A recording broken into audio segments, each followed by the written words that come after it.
8장 궁중의 음모. 하지만 루이 13세 국왕에게서 받은 40피스톨은 세상 모든 일이 그렇듯이 시작이 있으면 끝이 있는 법이었고, 돈이 바닥나자 우리의 네 친구들은 심각한 궁핍에 빠졌습니다. 처음에는 아토스가 잠시 자기 돈으로 이 모임을 지원했습니다. 그 다음은 포르토스 차례였는데 그는 역시 잠시 동안 자리를 비웠다가 와서는 보름 동안의 모두의 필요를 채워주었습니다. 마지막으로 아라미스 차례가 되었는데 그는 선선히 응했고 신학 서적을 팔아 약간의 피스톨을 마련했다고 말했습니다. 그 후 늘 그렇듯이 그들은 트레빌 씨를 찾아갔고 그는 그들에게 봉급 가부를 해주었습니다. 하지만 이미 밀린 빚이 많은 3명의 총사와 아직 아무 빚도 없는 한 명의 근위병에게 이 가불금은 오래가지 못했습니다. 결국 돈이 완전히 떨어질 지경이 되자 그들은 마지막 노력으로 8피스톨을 모았고 포르토스가 그것을 미천으로 도박을 했습니다. 그러나 불행히도 그는 운이 나빴고 그 돈 전부와 빚을 포함하여 25피스톨까지 잃었습니다. 그러자 심각한 궁핍은 진짜 고통이 되었습니다. 배고픈 네 사람과 그들의 하인들은 부두와 근위대 숙소를 돌아다니며 아는 사람들에게서 구할 수 있는 한 저녁 식사란 식사는 모두 얻어먹었습니다. 아라미스의 말에 따르면 풍족할 때 식사를 여기저기 뿌려두어야 어려운 때 거둘 수 있다는 것이었죠. 아토스는 4번 초대받았는데 그때마다 친구들과 하인들을 데려갔습니다. 포르토스는 6번의 기회가 있었고 친구들에게 똑같이 즐기게 했습니다. 아라미스는 8번이었습니다. 그는 우리가 이미 짐작했듯이 말은 적게 하면서도 제법 실속은 있는 사람이었습니다.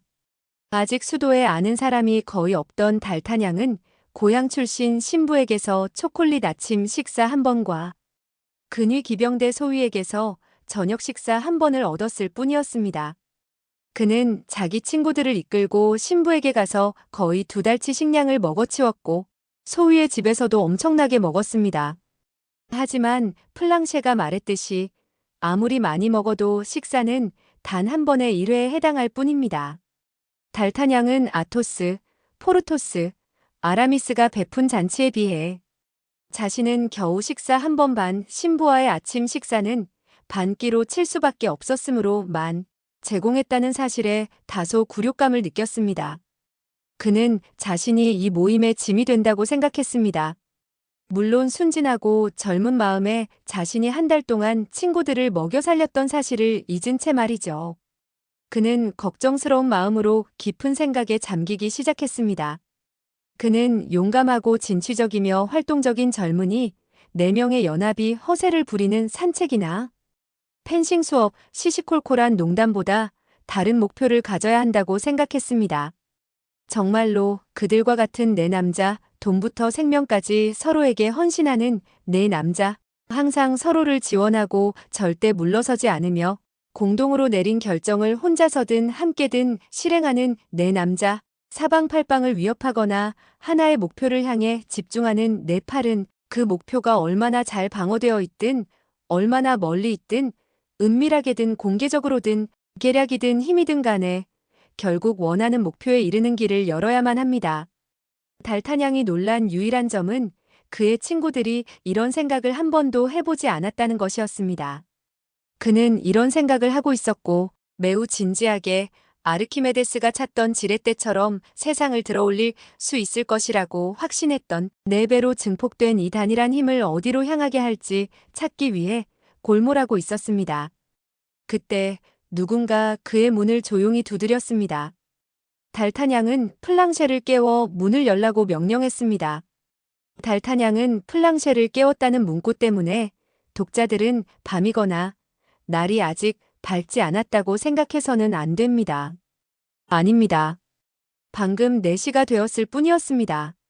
2시간 전에 플랑셰는 주인에게 저녁 식사를 달라고 왔었고 그 대답으로 잠자는 자는 먹는다는 속담을 들었기에 플랑셰는 잠을 자면서 식사를 하는 중이었습니다.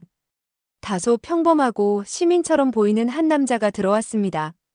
플랑셰는 대화를 듣고 싶었지만 그 시민은 달탄양에게 할 이야기가 중요하고 비밀스러운 것이므로 단둘이 있기를 원한다고 말했습니다. 달탄양은 플랑쉐를 내보내고 방문객에게 앉으라고 권했습니다. 두 남자가 잠시 서로를 쳐다보며 첫 인사를 나누려는 듯한 침묵의 시간이 흘렀고 그 후 달탄양은 듣고 있다는 신호로 고개를 끄덕였습니다. 달탄양 씨가 용감한 젊은이라는 소문을 들었습니다. 시민이 말했습니다. 그리고 그 명성 때문에 제가 비밀을 털어놓기로 결심했습니다. 말씀하세요. 어서 말씀하세요.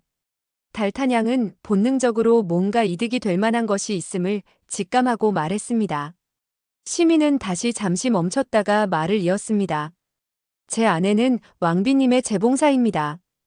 현명하고 아름답습니다.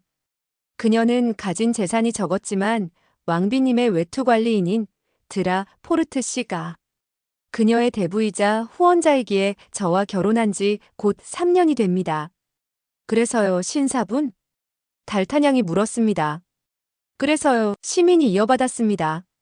그래서 말입니다.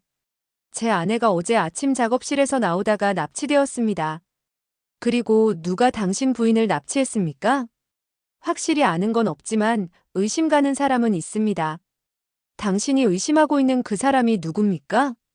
오랫동안 그녀를 쫓아다닌 남자입니다. 이런 맙소사. 하지만 말씀드리자면 시민이 계속했습니다. 제 스스로 확신하기로는 이 모든 일에는 사랑보다는 정치적인 문제가 더 관련되어 있습니다.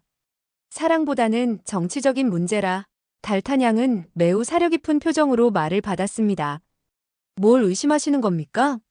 제가 뭘 의심하는지 당신에게 말해야 할지 모르겠습니다. 신사분, 저는 당신에게 아무것도 강요하고 있지 않습니다. 저를 찾아온 것은 당신입니다. 저에게 비밀을 털어놓겠다고 말한 것도 당신입니다. 그러니 마음대로 하십시오. 아직 물러설 시간은 있습니다. 아닙니다, 아닙니다. 당신은 정직한 젊은이 같고 저는 당신을 믿겠습니다. 저는 제 아내가 그녀 자신의 연애 문제 때문이 아니라 그녀보다 더 높은 여성의 연애 문제 때문에 붙잡혔다고 믿습니다. 아, 드부아 트라시 부인의 연애 문제 때문일까요? 달탄양은 시민에게 궁정사정에 정통한 것처럼 보이고 싶어 물었습니다. 그보다 높습니다. 신사분, 더 높습니다. 다기용 부인, 여전히 더 높습니다. 드 슈브르즈 부인, 더 높습니다. 훨씬 더 높습니다. 혹시 달탄양은 말을 멈췄습니다. 예, 신사분, 겁에 질린 시민이 거의 들리지 않을 정도로 아주 조용히 대답했습니다. 그리고 누구와 관련된 일입니까? 공작이 아니고 누구일 수 있겠습니까? 그 공작이요. 예, 신사분. 시민은 여전히 더 낮은 목소리로 대답했습니다.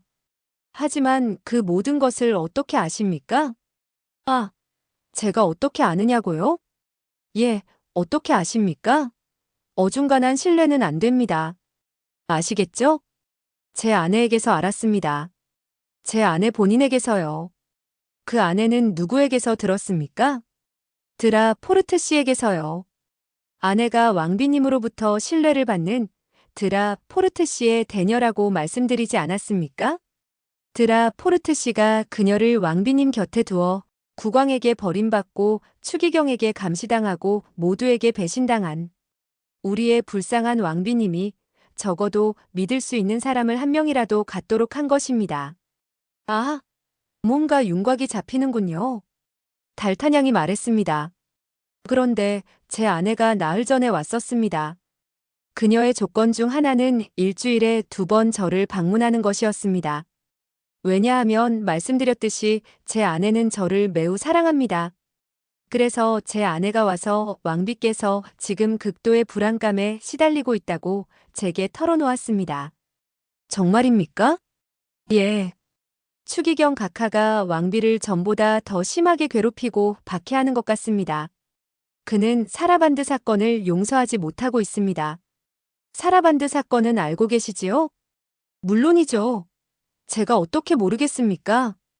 달탄양은 전혀 모르면서도 아는 척하며 대답했습니다. 그래서 이제는 미움의 문제가 아니라 복수의 문제입니다. 정말이군요. 그리고 왕비님께서는? 글쎄요, 왕비님께서 뭐라고 생각하십니까? 누군가 자신의 이름으로 버킹엄 공작에게 편지를 썼다고 생각하십니다. 왕비의 이름으로요? 예, 그를 파리로 오게 한 다음 파리에 오면 어떤 함정에 빠뜨리려는 것입니다. 이런 맙소사. 그런데 친애하는 신사분, 당신 부인은 이 모든 일과 무슨 상관이 있습니까? 그녀가 왕비님에게 헌신적이라는 사실이 알려져서 그들은 그녀를 왕비님에게서 떼어놓거나 왕비님의 비밀을 알아내기 위해 협박하거나 스파이로 이용하기 위해 회유하려는 것입니다.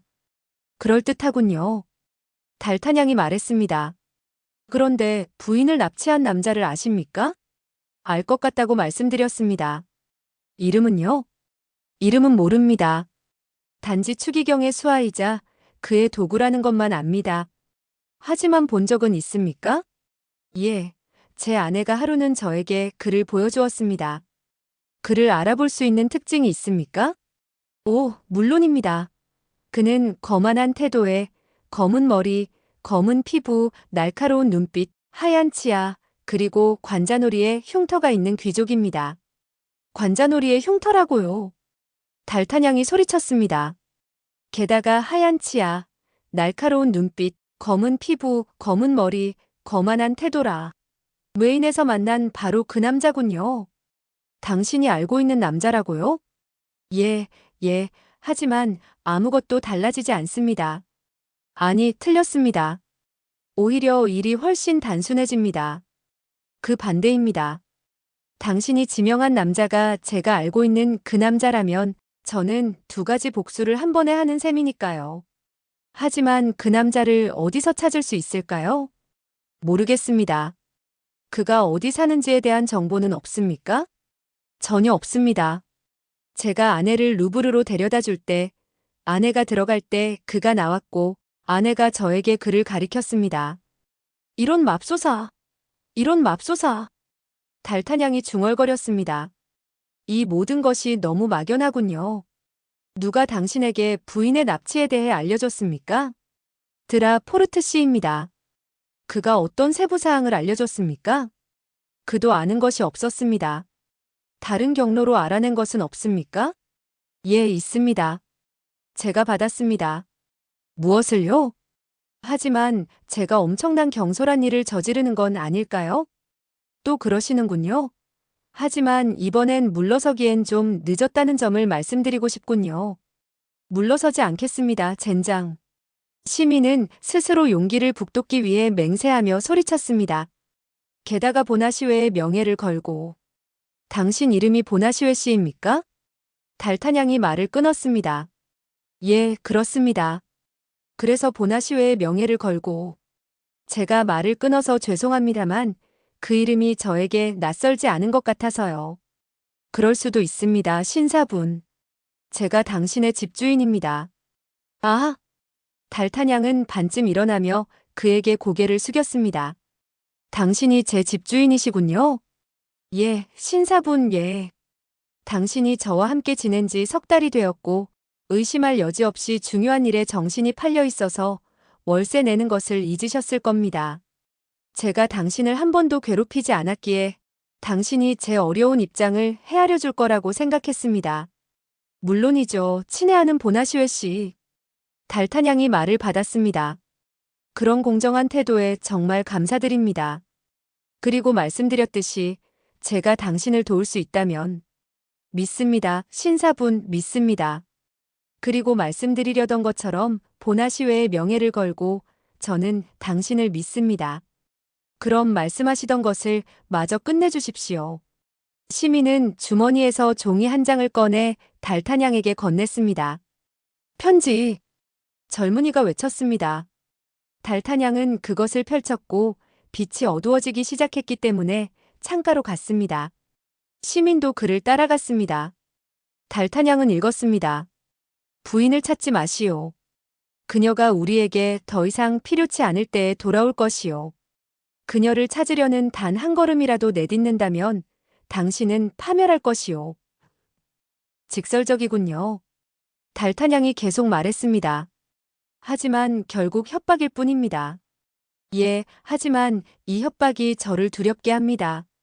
저는 신사분 칼을 다루는 사람이 전혀 아니며 바스티유 감옥이 무섭습니다.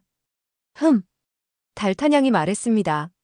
하지만 저는 당신만큼 바스티유를 두려워하지 않습니다. 칼싸움 문제라면 별것이 아닙니다. 하지만 신사분, 저는 이 일에 당신을 믿고 있었습니다. 왜 그렇지요? 당신이 항상 멋진 모습의 총사들에게 둘러싸여 있는 것을 보았고, 이 총사들이 트레빌 씨의 총사들, 즉 추기경의 적들이라는 것을 알게 되었기에 당신과 당신의 친구들이 우리의 불쌍한 왕비님에게 정의를 실현하는 동시에 추기경 각하에게 곤란을 주는 것을 기뻐할 것이라고 생각했습니다. 틀림없습니다. 그리고 또 당신이 저에게 석 달치 월세를 빚지고 있다는 점을 제가 한 번도 언급하지 않았다는 점을 생각했습니다. 예, 이미 그 이유를 말씀해 주셨고, 저는 그것이 훌륭하다고 생각합니다. 게다가 당신이 저와 함께 지내는 한 앞으로의 월세에 대해서도 절대 언급하지 않을 것이라는 점을 믿고 있습니다. 아주 좋습니다. 그리고 거기에 덧붙여 만약의 경우 지금 당장 돈이 궁하다면 50피스톨을 제공할 용의가 있다는 점을 믿고 있습니다. 훌륭합니다. 그럼 당신은 부자군요. 친애하는 보나시웨 씨. 평안한 삶을 살고 있습니다. 신사분, 그 말이 맞습니다. 저는 자파상으로 그리고 특히 유명한 항해사 장목회의 마지막 항해에 돈을 투자하여 2천에서 3천 에큐의 수익을 보았습니다. 그러니 당신도 이해하실 겁니다, 신사분. 아, 저런. 시민이 소리쳤습니다. 무엇입니까? 달타냥이 물었습니다. 제가 뭘 보고 있는 거죠? 어디를요? 거리에서 당신 창문 건너편 저 문간에 망토를 두른 남자가 있습니다. 그 사람이다. 달타냥과 시민은 동시에 소리쳤습니다. 각자 동시에 자신의 적인 남자를 알아본 것이죠. 아, 이번엔 달타냥은 칼을 잡고 뛰어들며 소리쳤습니다. 이번엔 그가 나에게서 도망치지 못할 것이다. 그리고 칼집에서 칼을 뽑아 방 밖으로 달려나갔습니다. 계단에서 그는 자신을 찾아오던 아토스와 포르토스와 마주쳤습니다. 그들은 갈라섰고 달타냥은 총알처럼 그들 사이를 지나쳤습니다. 아, 그런데 어디로 달려가는 건가? 두 총사가 그에게 소리쳤습니다. 무예인의 남자. 달타냥이 대답하고 사라졌습니다. 달타냥은 그 미지의 남자와의 모험과 그 남자가 중요한 서신을 맡긴 듯했던 아름다운 여행자에 대해 친구들에게 여러 번 이야기했었습니다. 아토스의 생각은 달타냥이 싸움 중에 편지를 잃어버렸다는 것이었습니다. 그의 견해로는 그 신사는 편지를 훔치는 일과 같은 비열한 짓은 할 수 없을 거라는 것이었습니다. 포르토스는 이 모든 것을 숙녀가 기사에게 또는 기사가 숙녀에게 허락한 사랑의 만남으로만 보았고 달타냥과 그의 노란 말의 등장으로 방해받았다고 생각했습니다. 아라미스는 그러한 일들은 신비로운 것이므로 깊이 파고들지 않는 것이 좋다고 말했습니다. 그래서 그들은 달타냥이 흘린 몇 마디 말로 바로 상황을 이해했고 그가 남자를 따라잡거나 놓치더라도 어쨌든 집으로 돌아올 것이라고 생각하고 계속해서 달타냥의 방으로 들어갔습니다. 그들이 달타냥의 방에 들어갔을 때 방은 비어 있었습니다. 집주인은 젊은 근위병과 미지의 남자 사이에 벌어질 것이 분명한 만남의 결과가 두려웠고 자신이 방금 보인 용감한 태도와는 반대로 현명하게도 도망치는 것이 상책이라고 판단했던 것입니다.